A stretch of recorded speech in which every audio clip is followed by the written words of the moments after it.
Hello and welcome to a short tutorial on how to use the fillet and chamfer tools.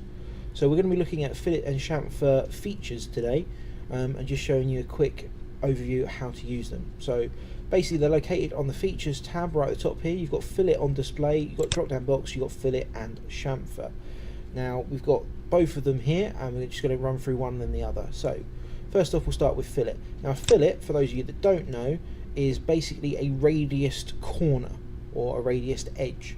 So it's about putting a radius so it's a curve, basically used mainly to take off sharp corners, reinforce edges, that kind of thing.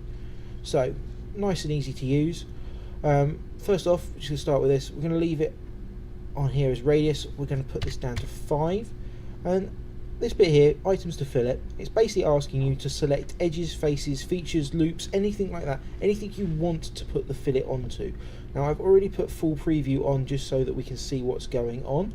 Now first off, I'm just going to select this top edge here. Now we can see straight away that by selecting the edge, it's filleted all the way along that edge. And we can see from there the preview just shows it clicking through.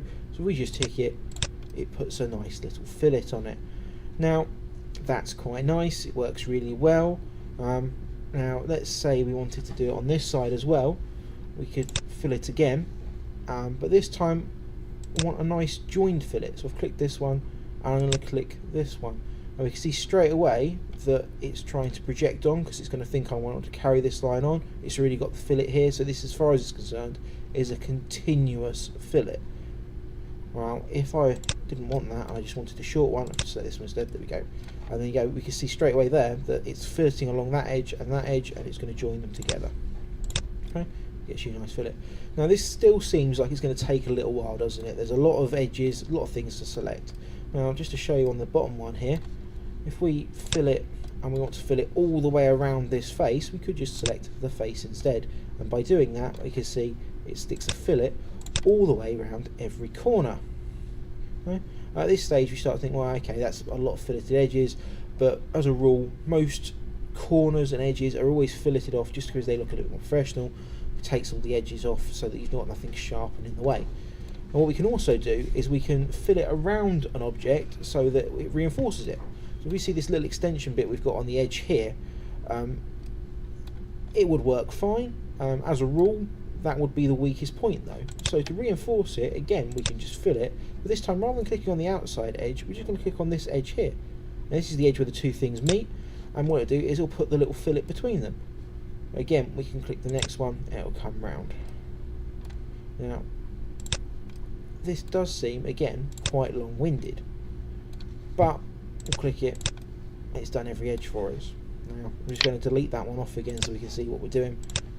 Now this time I'm just going to show you a very quick little trick. If you click on the show selection toolbar and then click on this one, it brings up this little selection thing here. Now straight away this loop comes up which has highlighted all of those edges in one fell swoop. That can save us a lot of time and a lot of effort. Okay, now that's the fillet tool. Very simple. You select your radius, you click on what it is that you want to fillet. Now we're going to do the chamfer tool next, so I'm just going to delete all of those so they're out of the way. Okay, and we'll go back to that.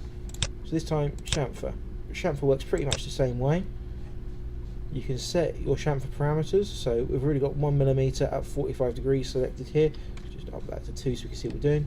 Again, items to chamfer, full preview's already on. Click the edge and it allows us to select one up. Now this one isn't quite as intuitive as the fillet can be. You can select all the individual edges, but the little toolbar doesn't come up and there is no option for it. But we can tick that quite happily, and that way it just takes the sharp corner off and replaces it with that 45-degree chamfer. Again, it works in much the same way. You can click on a face, but you have to be careful you don't select through things as shown there. So just click on that face. Okay. Now the thing that chamfers can do, obviously, because they're obviously one cut at an angle, is you can change the angle as well. So if you wanted less of a steep angle, we could up that maybe to 60 degrees, and this time when we click on there we can see that it comes at it from outside. So it's measuring down this side 1mm and then cutting across at 60 degrees.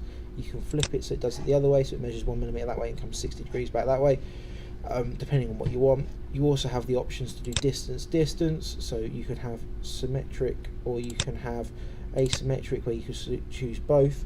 That way you can show how far it goes the other way, how far it goes the other way. Just gives you some more features to play with there. Okay, and obviously just tick them OK. Alright, so that's the basics of how you use the chamfers and the fillet tool.